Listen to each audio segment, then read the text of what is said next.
We shall move to questions without notice. Are there any questions? I give the call to the acting Leader of the Opposition. My question is to the Prime Minister. Labor has refused to announce when it will release its 2035 emissions reduction targets. At COP29— Order. The Minister for Climate Change is warned. It's a different day, but it's the same standards that we are all looking towards, which is no interjections whilst someone is on their feet. So the acting Leader will begin her question again. My question is to the Prime Minister. Labor has refused to announce when it will release its 2035 emissions reduction target. At COP29, Minister Bowen said, "Next year, when we bring forward our nationally determined contributions, we must all strengthen efforts and deliver our highest possible ambition." Why is the Albanese Labor government keeping its target a secret? And can the Prime Minister guarantee that it won't lead to increased energy prices for Australian families? Call to the Prime Minister. I really do thank the Deputy Leader of the Opposition for the question. We passed legislation in this House for 43% by 2030, opposed by those opposite, and net zero by 2050, opposed by those opposite. When we passed the 43% by 2030, one of the provisions that was carried with amendments was that the Climate Change Authority had to give us advice about future targets. That is the law. That is the law. So it was passed by this Parliament, passed by the Senate in both chambers, and so the Climate Change Authority gives us the advice based upon the science, and Order. The member for Herbert. And then we announce the target based upon the science consistent with getting to net zero by 2050. That's the process. That's the process. But for those opposite who don't have a 2030 target, to actually stand up and say, what's your target in 2035, that is after Order. 2030, The member for Deakin. is just extraordinary. Just extraordinary. So the Climate Order. Change Minister will be giving his annual statement, again consistent with the legislation that was carried in this Parliament. He'll be Order. giving that at the end of this week. But I'll give you a preview. I'll give you a preview. We are on track. We are on track for achieving the targets that we have established. Not only have we got a target, we've told you how we'll get there. We'll get there through the safeguard mechanism, firstly, taking the top emitters. Seriously. Order. The Assistant Treasurer will withdraw that remark. The Manager of Opposition on a point of order. Well, Mr Speaker, on relevance, a very specific question. Can the Prime Minister guarantee it won't lead to increased energy prices for Australian families? If he can't give that guarantee, he should admit it. Order. The question contained, why is the government keeping targets secret? Now, if the Prime Minister is explaining part of the question about— the member for O'Connor will leave the chamber under 94A. If we're dealing with points of order, particularly from your manager, I would expect that you'd want to hear and show that respect.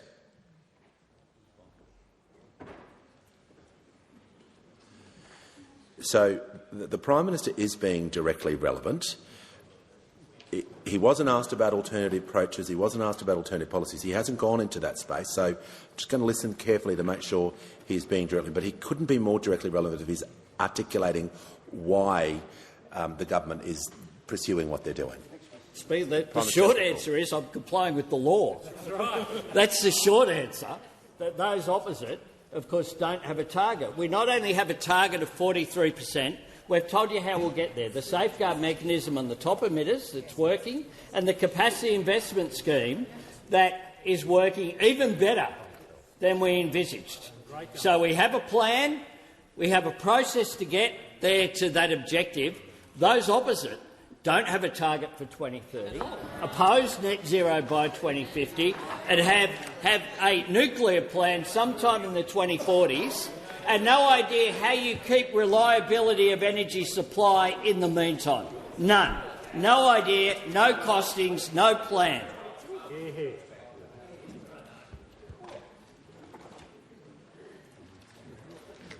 The call to the member for Gilmore.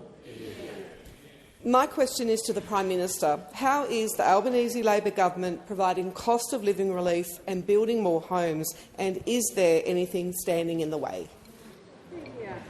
The call to the Prime Minister. I thank the member for Gilmore for her question. Of course, our number one priority every day is relieving cost of living pressures. And there are three key ways that we're doing that. We're getting wages up, opposed by those opposite. We're bringing costs down through our cost of living measures, and we're getting inflation back to where it should be. We inherited inflation on the rise with a 6 in front of it, and now it's going down with a 2 in front of it. And that is important. And we know that housing is one of the big costs causing stress for Australians. Labor's Help to Buy program will help 40,000 Australians buy a home of their own. People who've worked hard and saved but still can't get a deposit. Now we're stepping up to help more Australians buy a home. We want to help with social housing through our Social Housing Accelerator, through the Housing Australia Future Fund. We want to help people who are renters through the increases that we've had in rental assistance. But we also want to help more people to buy their own home. Now, those opposite, right across the board, both there and down in the corner there, some of them, are teaming up, the Liberals and the Greens, to get in the way. The clue's in the title for why they oppose Help to Buy, because the Liberals never want to help and the Greens never want to buy. Now, Australia's housing shortage didn't happen overnight. It took a decade of a coalition government that, for most of the time they were in office, didn't even bother to have a housing minister. Didn't even bother to have a housing minister. But now they're still standing in the way, blocking help, playing politics instead of making progress, and in this case in the Senate, teaming up with the Greens political party. Well, there'll be a vote tomorrow in the Senate on the Help to Buy scheme, and that will be a test of whether the Greens political party will vote for something that's their policy, that they took to the election, a shared equity scheme. Because you can't actually build if you're just focused on protests and not focusing on progress. And that is what we are doing. They see issues to campaign on, we see challenges to act on. Now, blocking bills in the Senate and blocking housing in your respective electorates helps no one. So we think that this legislation should be carried. We're not waiting around for the Liberals and Greens, but it's a big test tomorrow in the other place to see whether the coalition continue to combine with the Greens to become the no-alition in just opposing good policy. Call to the Manager of Opposition Business. My question is to the Prime Minister. Given emissions have gone up under the Albanese Labor government, how does the Prime Minister expect Australians to take this government seriously on climate action? Call to the Minister for Climate Change and Energy. Order. The Minister has the call. The Manager was heard in silence. We're going to show the same respect to the Minister. The Minister has the call.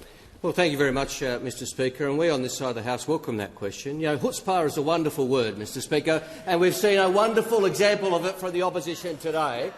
A party and a coalition which presided over 10 years of denial and delay, which had 23 energy policies and couldn't land one, which can't tell the Australian people what its 2030 target is, or let alone its 2035 target, and which argues that renewable energy should be paused and we should rely more on coal and gas, Mr Speaker, while we wait decades for nuclear to come forward, has the temerity to ask this government a question about our policies, Mr Speaker.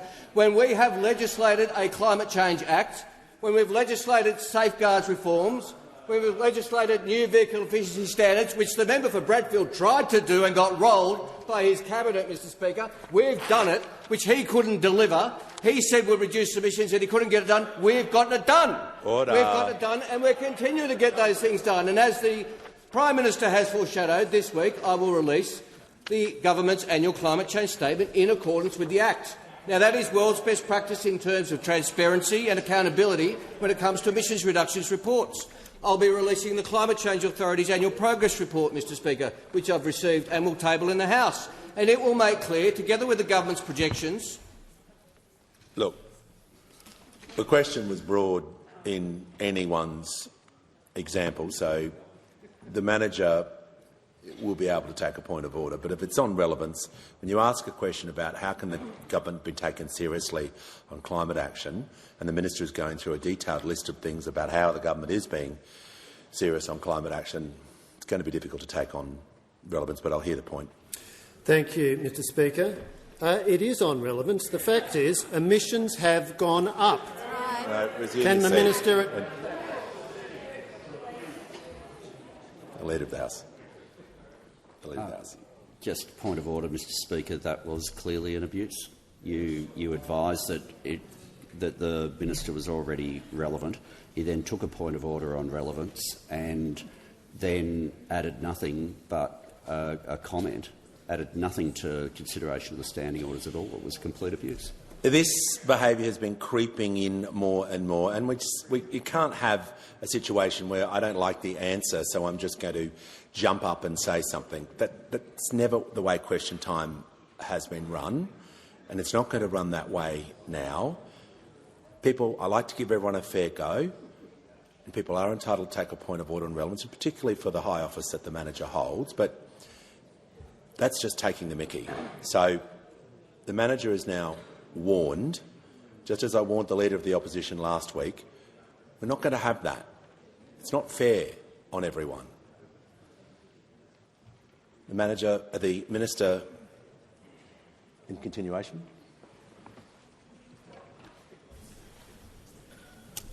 Mr Speaker, all these things the government has done, in addition to the capacity investment scheme, which is underpinning 32 gigawatts of new renewable and dispatchable energy, all of which has been opposed by those opposite, and all of which are contributing to emissions reductions in Australia, as will be outlined in the Climate Change Authority's advice and the forecast that will be released this week.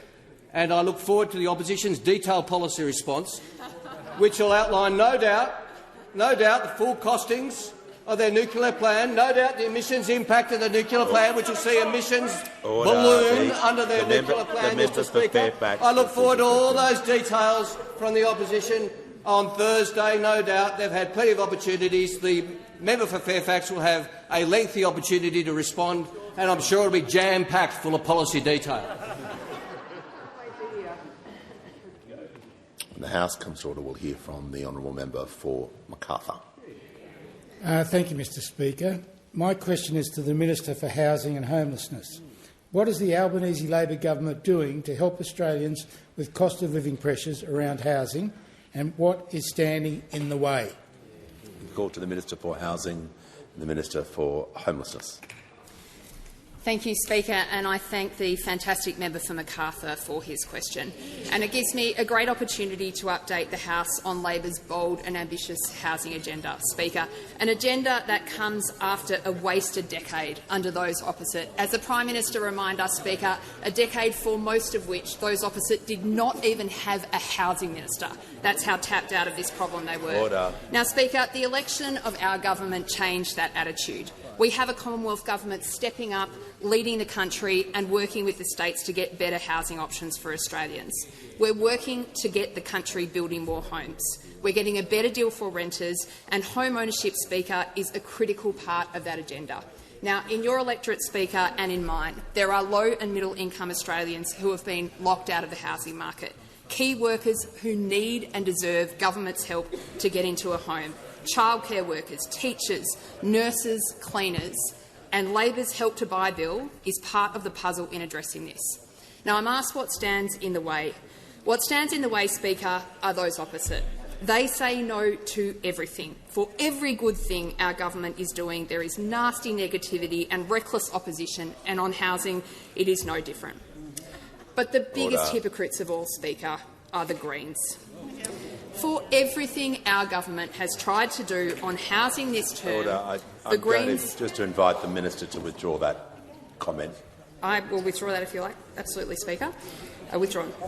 For everything our government has tried to do on housing this term, the Greens have worked in partnership with the opposition to block and delay.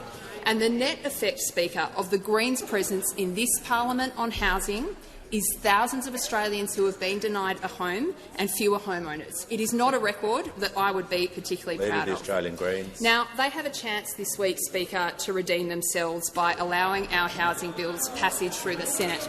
Remembering, Speaker, that the Greens bought a scheme just like Help to Buy to their platform in the last election. We know that they support this scheme, and the only reason that they have blocked and delayed home ownership for childcare workers and nurses is because every time the Greens choose politics over progress for Australians. It is time for this juvenile charade to come to an end. The bill before the Senate will help tens of thousands of low-income people like nurses and childcare workers into home ownership, and the Greens must stop working with those opposite to deny these people those opportunities. Now, Australians will remember the actions of the Greens this week on the housing bills. Do the Greens want to go into the election having blocked and delayed everything and having stood in the path of childcare workers owning their own homes? Are they anything more than an ineffective party of protest? We will soon find out, Speaker. The ball is in their court. Before I call the honourable member for Kooyong, I'd like to welcome and acknowledge some special guests today. We have the Mayor of the City of Greater Dandenong, Councillor Jim Mehmedi, His Excellency Mr Adrian Mara, the Ambassador of the Republic of Albania, and also Her Excellency Mrs Yetmira Bedejnaraja Shala, the Ambassador of the Republic of Kosovo. And I'm pleased to inform the House that present in the gallery up there today are representatives from Mater Little Miracles, whose work to improve outcomes for mothers and babies in neo-critical care helps give our tiniest and most vulnerable patients the best start in life. Oliver and his mum Louise are sitting in the gallery today. Oliver is 6 and was born at 25 weeks. And in the special visitors gallery today are the nearest and dearest of the member for Kennedy, his family. They're here to celebrate his 50 years representing the community of Kennedy at state and federal levels, including his lovely wife, Mrs Susie Catter. Welcome to you all.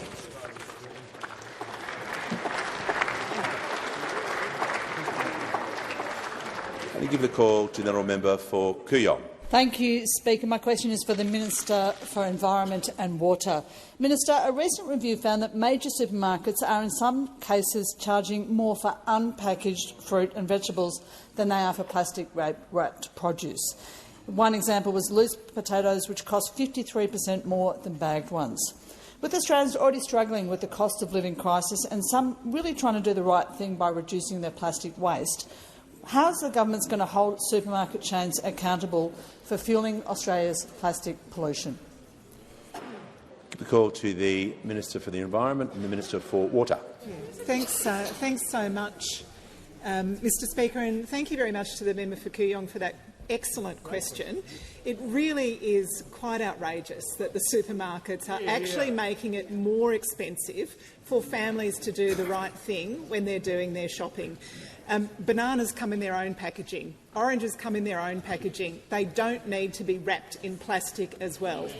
The supermarkets have also walked away from their responsibility for recycling soft plastics. As the member for Kooyong knows, the supermarkets have been much too slow in reinitiating the collection of soft plastics at supermarkets. So we're continuing to work on the supermarkets to roll out the collection of soft plastics again. We are opening soft plastics recycling facilities, including for those very difficult plastics like food packaging to be recycled. In fact, the member for Adelaide in his electorate has recently seen the opening of a new soft plastics recycling facility, one of 60 soft plastics recycling facilities that we've rolled out across the country as part of our $1 billion investment in upgrading recycling facilities across the country.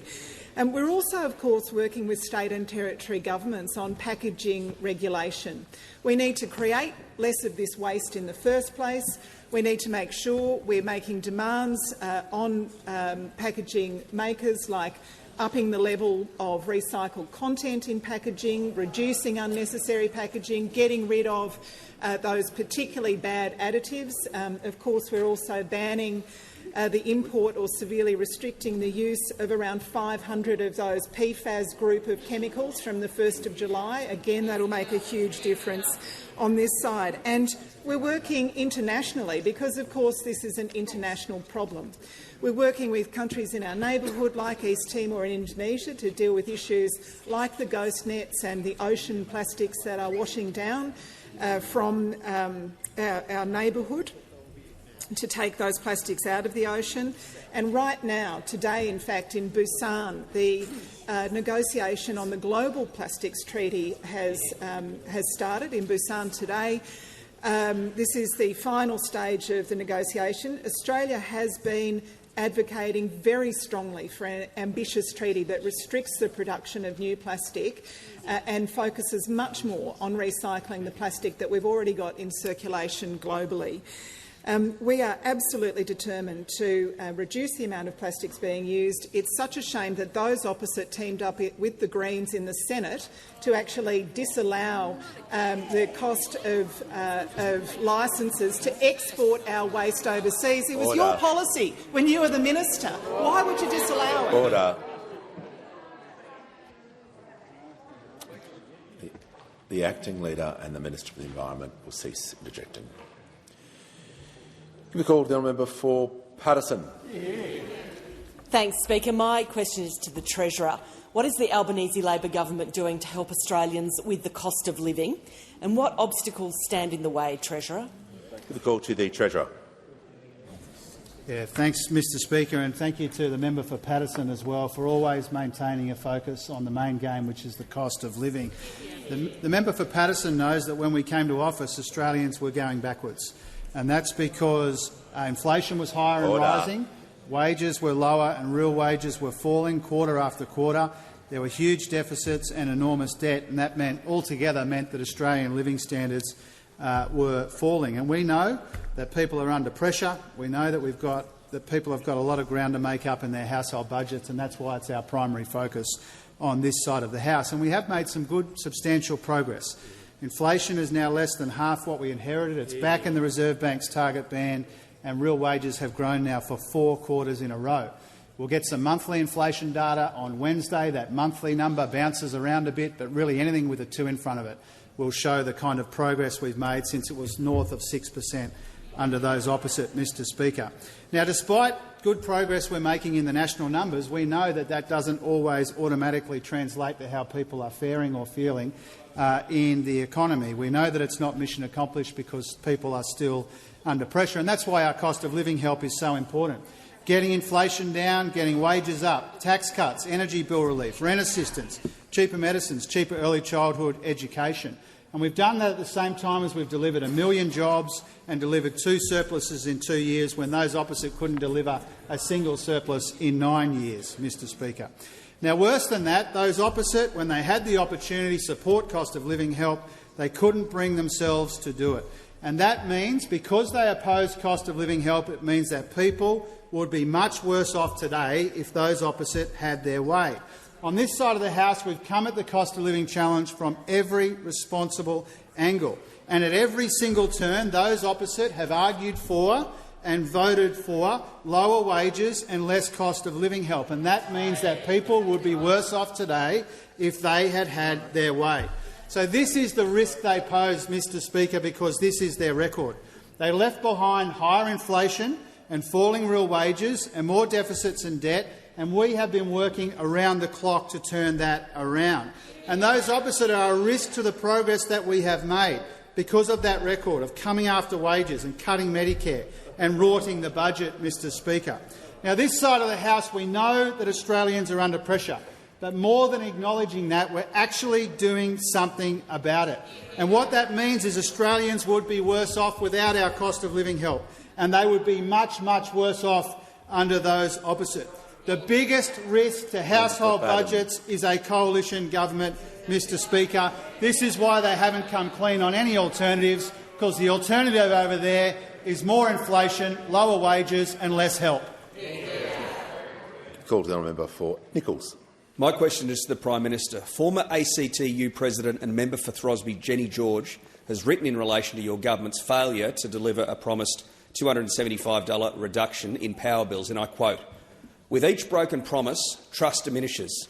Social licence has fallen away in regional areas carrying the burden of the transition. Prime Minister, why should Australians trust your government on energy prices after this broken promise?"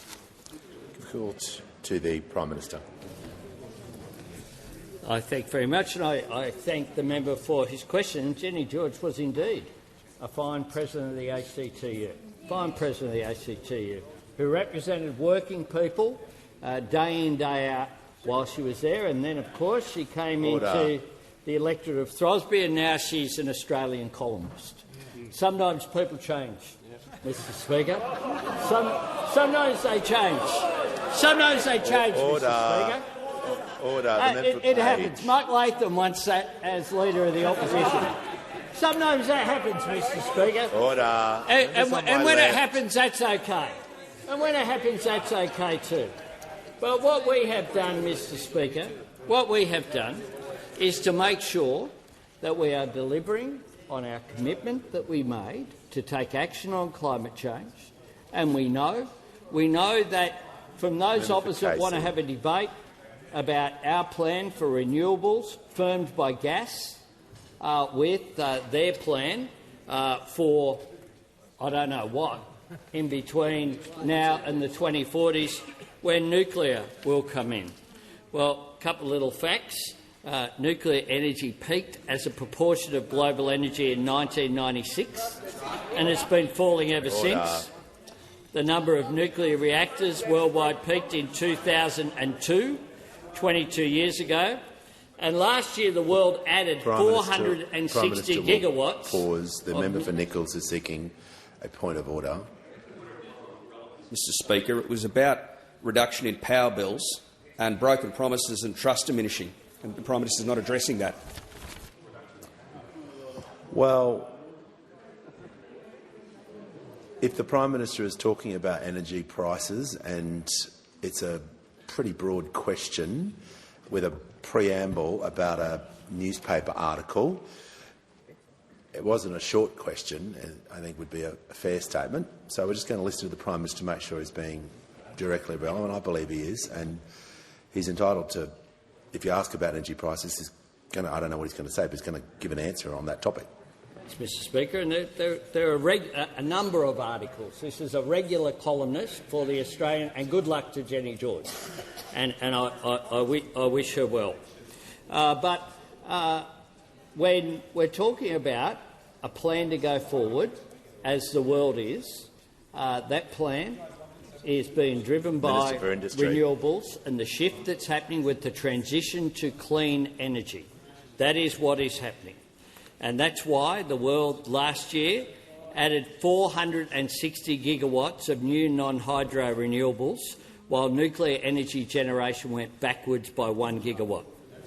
The United States added 39 gigawatts of new renewables last year and no nuclear. And last year, China added 217 gigawatts of new renewables and only 1 gigawatt of new nuclear. Now, the reason why the world is transitioning to clean energy is because they understand not only is that good for the environment, it's also good for their economies. And that is why Australia is a part of that global transition that's occurring.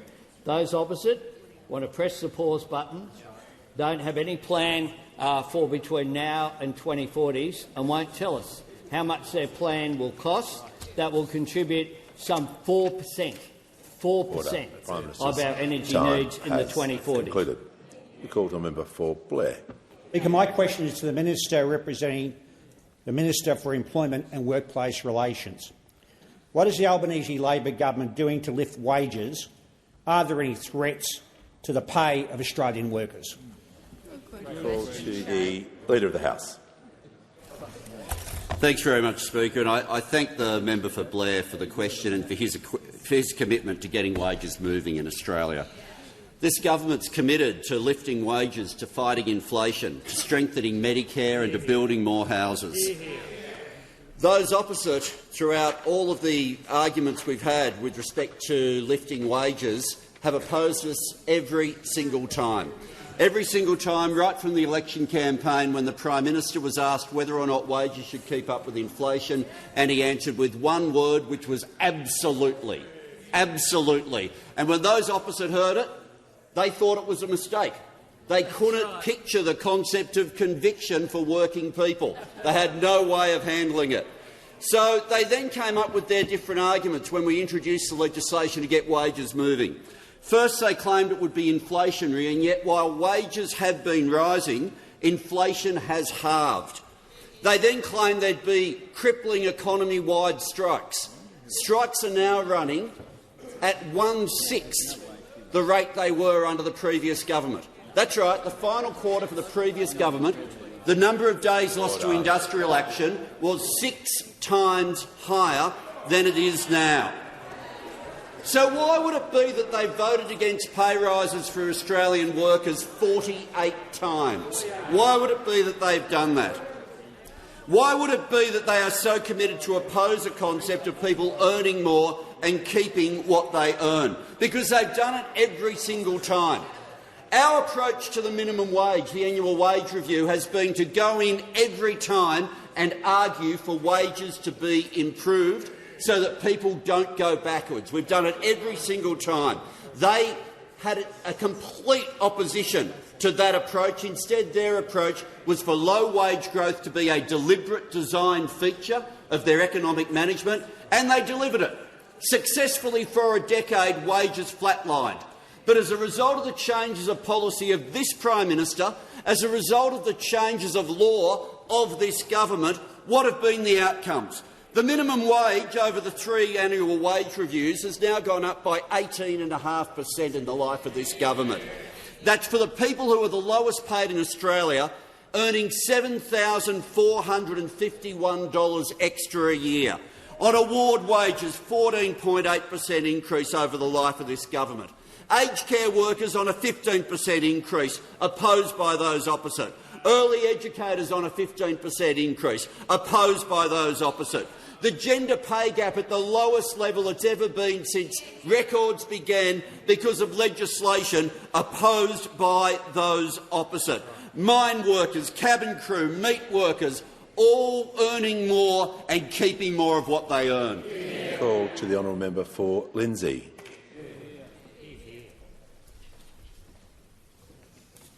Thank you, Mr Speaker. My question is to the Prime Minister. The recent Council of Small Business Organisations Australia report has revealed that 3/4 of small businesses are concerned about energy price rises. The report also notes half of small businesses are worried about paying their bills in the future. How are small businesses meant to survive under this energy and cost of living crisis driven by the Albanese Labor government? Call to the Minister for Climate Change and Energy. Order. Order. Members on my right. Just going to wait. The member for Lindsay was heard. Order. The member for Lindsay was heard in silence, and she was given respect. So we're just going to give the same respect to people on their feet, no matter where they're standing in the chamber. The Minister for Climate Change and Energy has the call.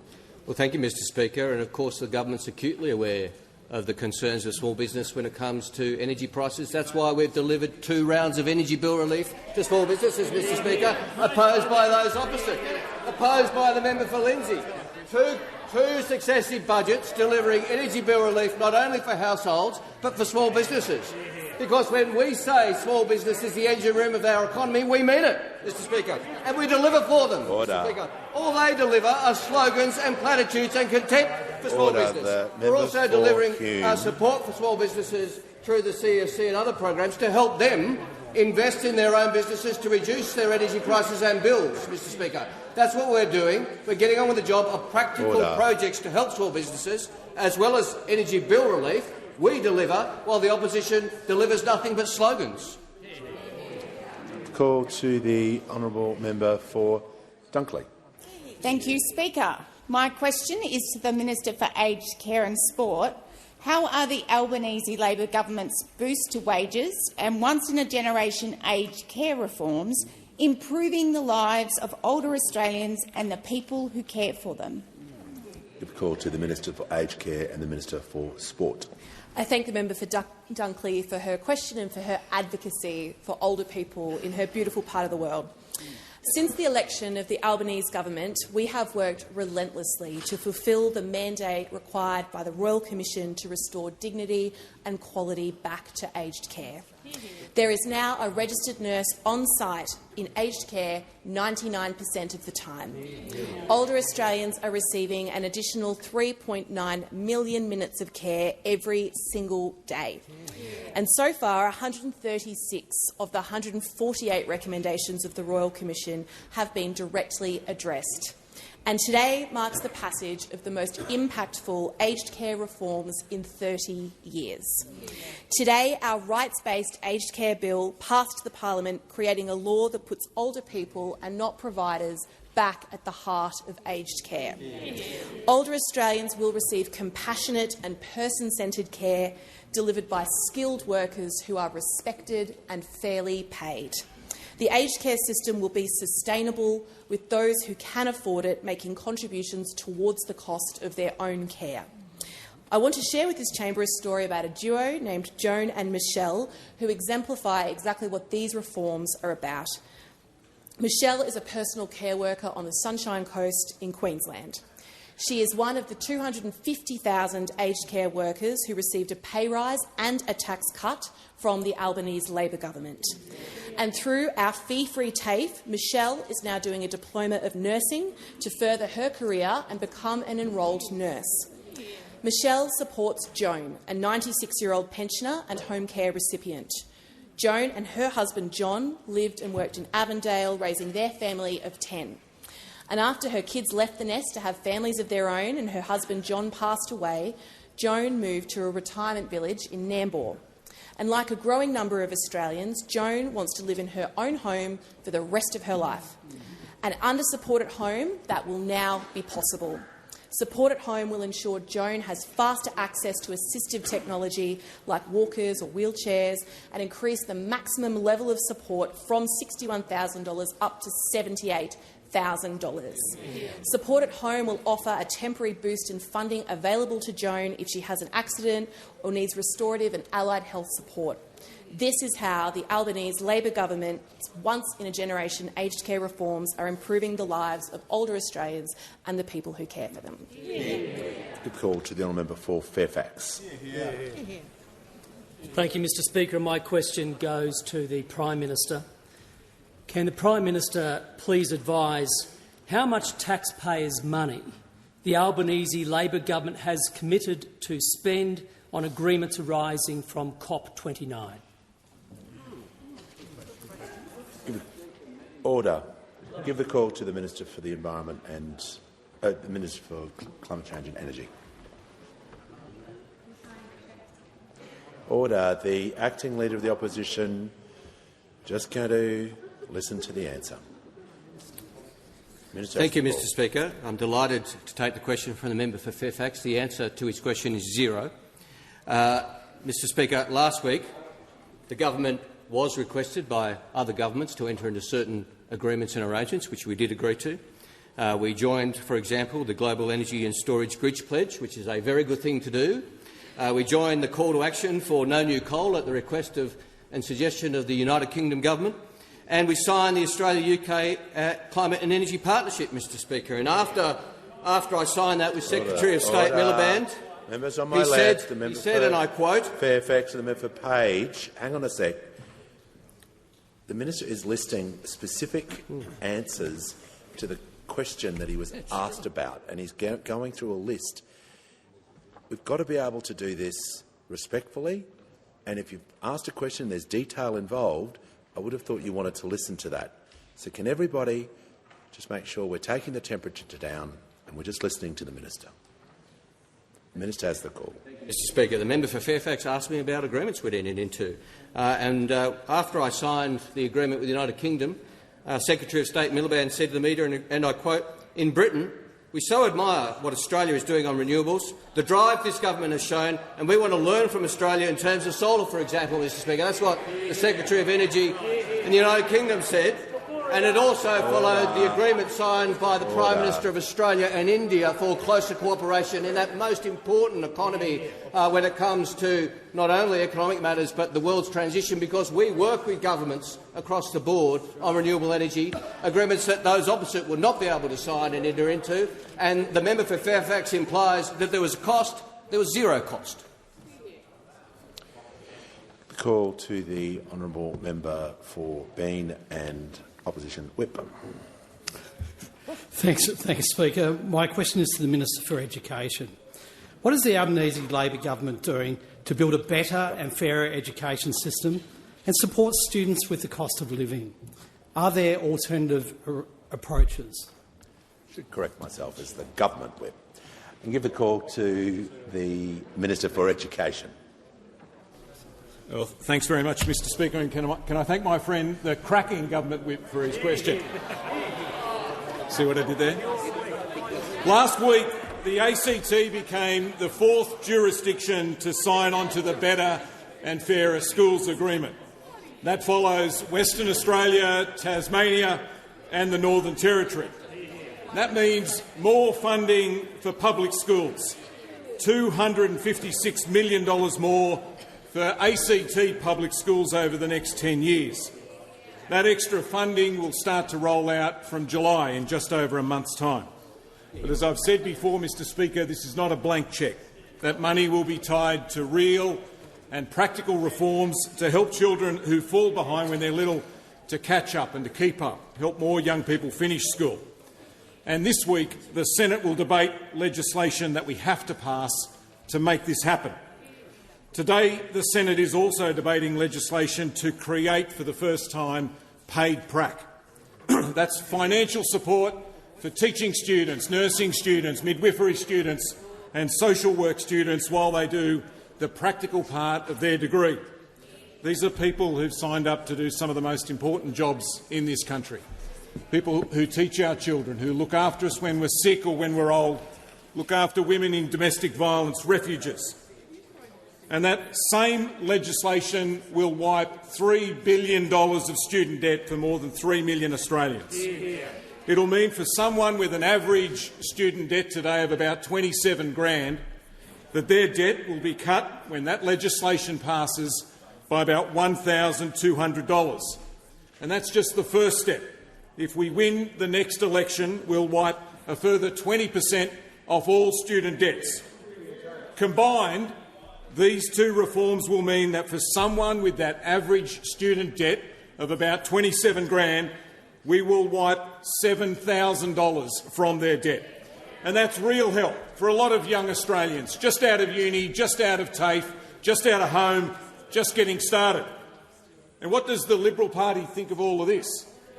Well, they say that it's a terrible thing to do. They attack a 15% pay rise for childcare workers. They attack extra money for public schools. They attack making TAFE free. And they attack making university degrees cheaper. I've heard more no's and more dribble from the Liberal Party in the last week than I have from my 3-year-old, and less sense. This reckless and arrogant Liberal Party that seem to not understand the power of education or what it can do, but we do, and so do the Australian people. Call to the member for Goldstein. Thank you, Speaker. My question is to the Prime Minister. As you know, the community in Goldstein and across Australia has been shattered by the tragic deaths of Holly Bowles and Bianca Jones due to methanol poisoning in Laos. The community's priorities are to provide Holly and Bianca's families with every support we can, to make sure the girls are returned to Australia as soon as possible, and to make sure that a proper process occurs to prevent this from happening to other young travellers. Prime Minister, can you update this grieving community on what the government is doing to bring Holly and Bianca home? Call to the Prime Minister. I thank the member for Goldstein for her question and for her leadership of her local community, which is devastated, as are other Australians, by the tragic loss of these two young women, Bianca Jones and Holly Bowles, two young Australians who had such bright futures ahead of them, travelling as young Australians do, and unfortunately not coming home in a way in which their parents and their community and their loved ones would have wanted to see. There has been a flood of grief in your local community, where both young women were so widely admired and well liked. They were best friends, and the best days of their lives should have been ahead of them. I know all Australians are thinking of their families at this moment who are facing a grief which is every parent's worst nightmare. There's no crueler arithmetic than adding up all the years not lived, the potential not fulfilled, the dreams not lived, all that might have been. My government continues to support Holly and Bianca's families, just as we continue our efforts with local authorities on investigations into this tragedy. Our officials are working closely with Bianca and Holly's families to bring them home. The Foreign Minister has been in direct contact with her Thai and Laos counterparts. Minister Wong has underscored our expectation that the investigations are thorough and transparent.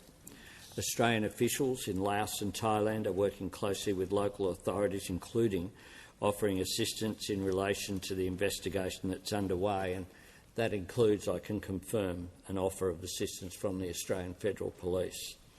Our officials have also brought together representatives from other countries who have citizens impacted.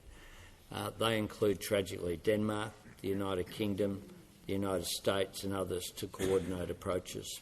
And we'll also examine what way this tragic incidents that have affected so many can be averted in the future. And we want to work with other governments based upon this experience to see whether any action can be taken. Obviously, it's a sovereign nation, Laos, but I know that they are devastated, as are the governments of other countries who've been impacted by this. And I undertake to certainly keep the member for Goldstein informed as these investigations progress, and also to work across the parliament. I mean, this isn't a party political issue. This is something that, if it can be averted, we should be a part of any action that can do just that. But I conclude where I began, both by expressing my extreme and sincere condolences to the families of these two fine young Australians who tragically left our shores with the best of intentions, I'm sure full of joy and hope, and tragically will not be able to return due to this incredibly sad tragedy. Call to the honourable member for Aston. My question is to the Minister for Immigration. What measures are the Albanese Labor government pursuing to address net overseas migration? What has been the response, and does this represent a consistent pattern? Give a call to the Leader of the House. Thank you very much, Mr Speaker. I thank the member for Aston for the question, and this fits in with the fourth of those issues that I referred to before, the government's determination to lift wages, to fight inflation, to strengthen Medicare and to improve access to housing. And I think we were all a little bit astonished last week when a measure that the Leader of the Opposition, the Opposition generally, had connected to improving access to housing, that is, starting to hold back the net overseas migration numbers, particularly with respect to student visas, when we discovered that the opposition would be opposing that strategy. Opposing it notwithstanding they had called for it, opposing it notwithstanding that they had welcomed it.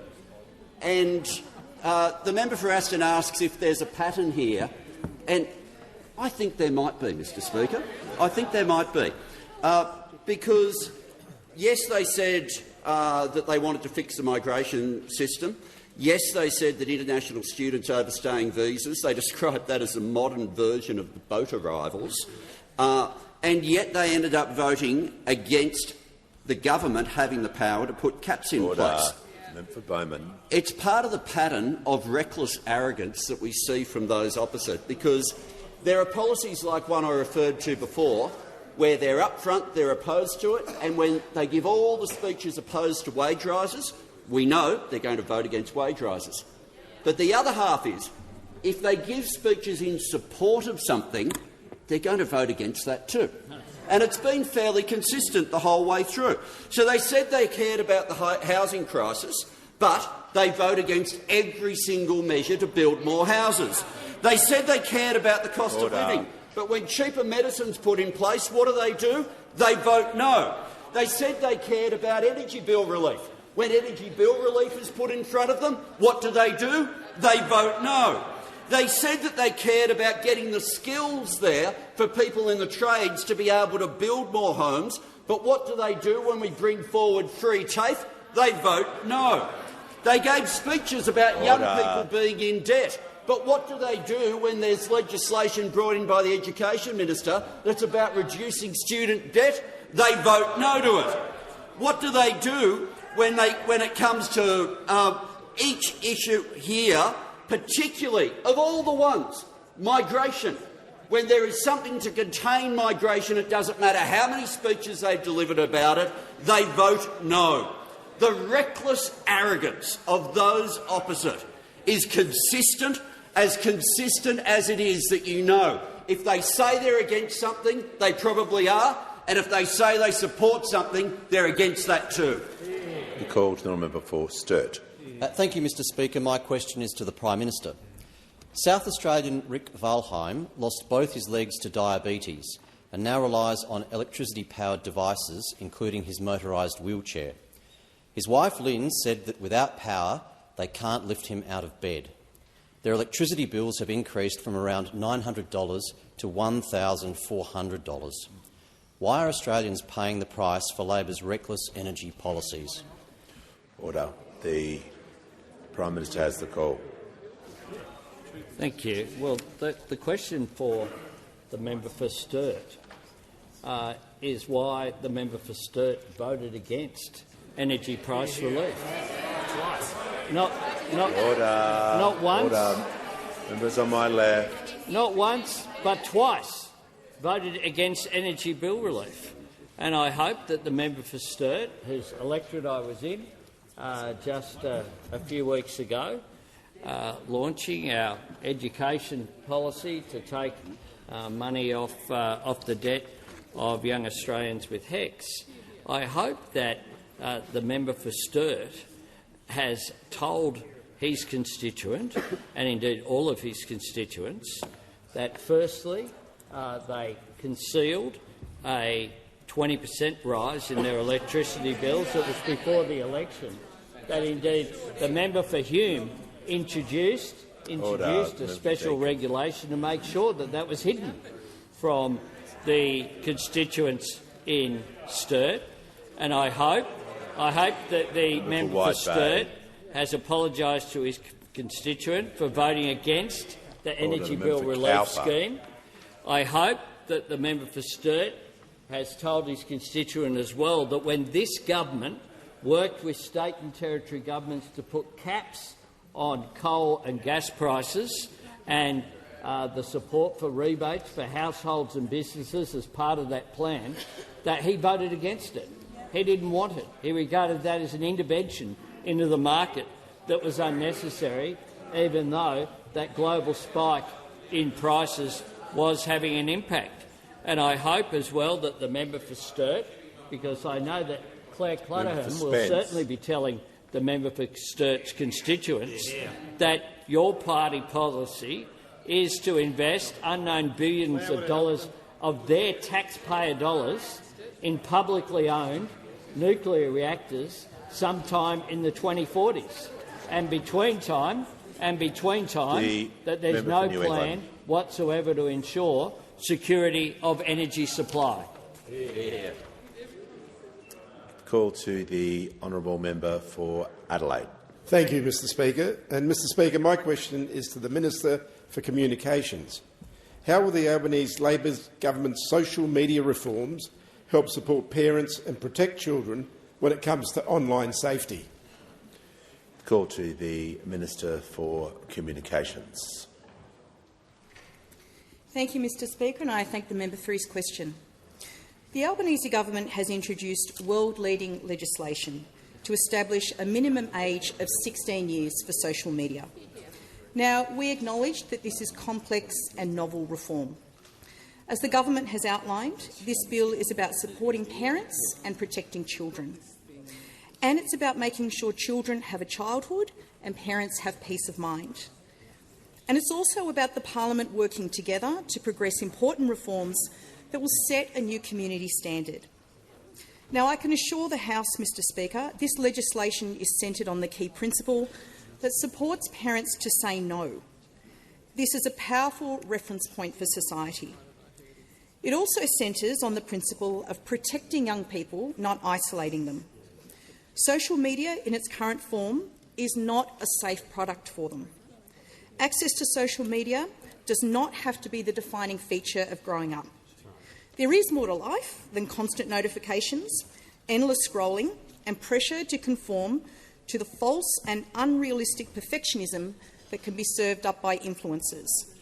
Social media is having a detrimental impact on our young people and their mental health, and that is why we are acting. Now, it's important that we support young people and their digital inclusion. The legislation before the Parliament and its associated rules will exclude messaging, gaming, educational and health support apps from the age limit. Examples of excluded services include, but are not limited to, Google Classroom, Kids Helpline social platform, Reach Out's Peer Chat and YouTube. And in protecting children, the legislation features stronger than typical data and privacy protections. Platforms will be required to ring-fence and destroy data collected for the purpose of age assurance when the age assurance check is complete.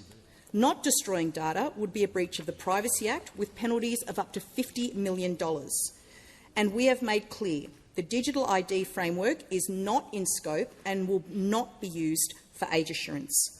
The government is also providing additional resources to the Information Commissioner to ensure it's equipped to oversee this legislation as it relates to privacy.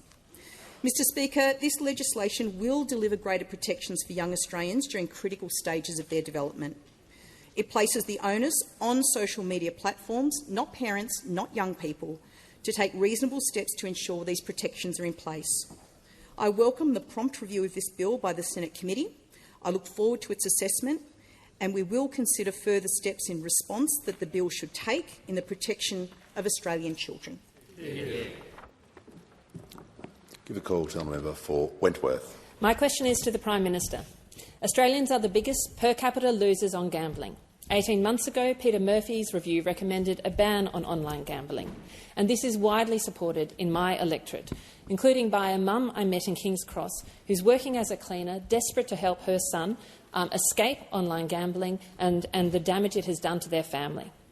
This parliament had a once-in-a-generation opportunity to stop online gambling advertising.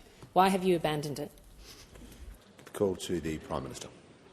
Thanks very much. I thank the member for Wentworth for her question. Well, we've done more in 2 years to tackle gambling harms than has been done by any government since Federation.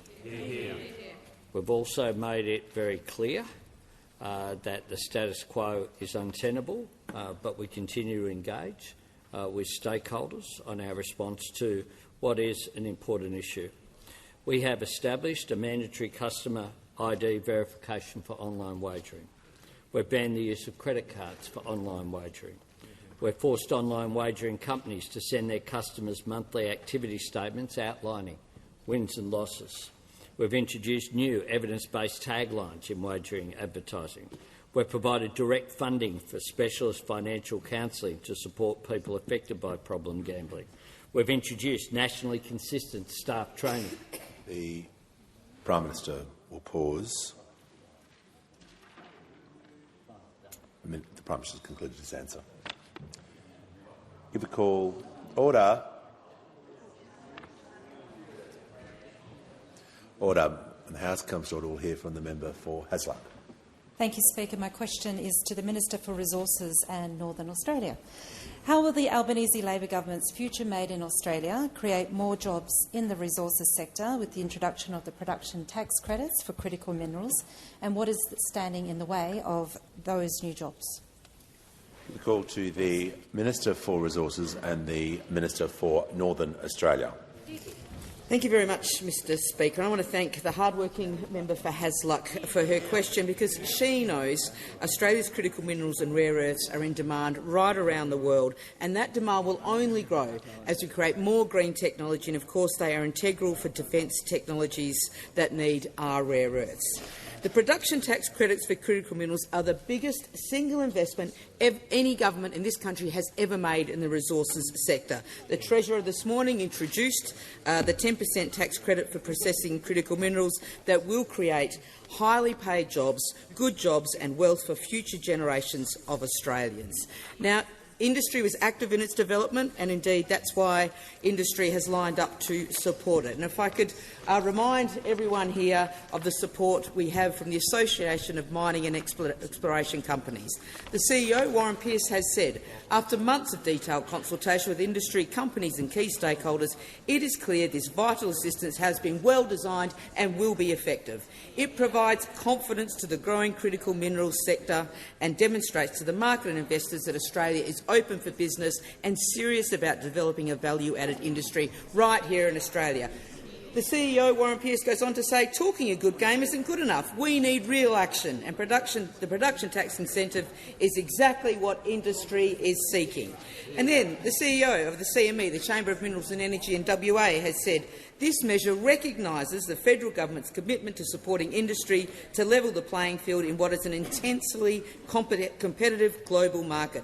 Passage of the legislation would set an important investment signal for further value-adding activities and provide certainty for industry. I am asked by the member, well, what is standing in the way of the production tax incentive? Well, you don't have to look far, because it's all over there. It is the members of the opposition, the coalition, the Liberal and National parties standing in the way of jobs in this country, of jobs in their community. On budget night, the member for Hume thought he was onto a winner with a new three-word slogan when he set to oppose the production tax incentives. The coalition have voted against tax cuts, against energy relief, against cheaper medicines, against higher wages, and now it's the resources sector's turn to cop the reckless thoughtlessness of the modern Liberal and National parties.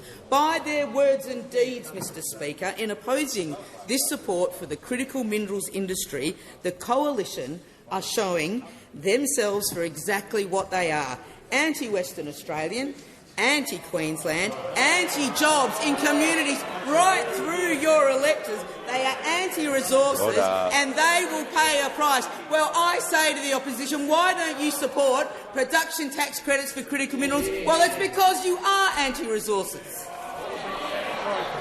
Call to the Prime Minister. And on that note, Mr Speaker, I ask further questions placed on the notice paper.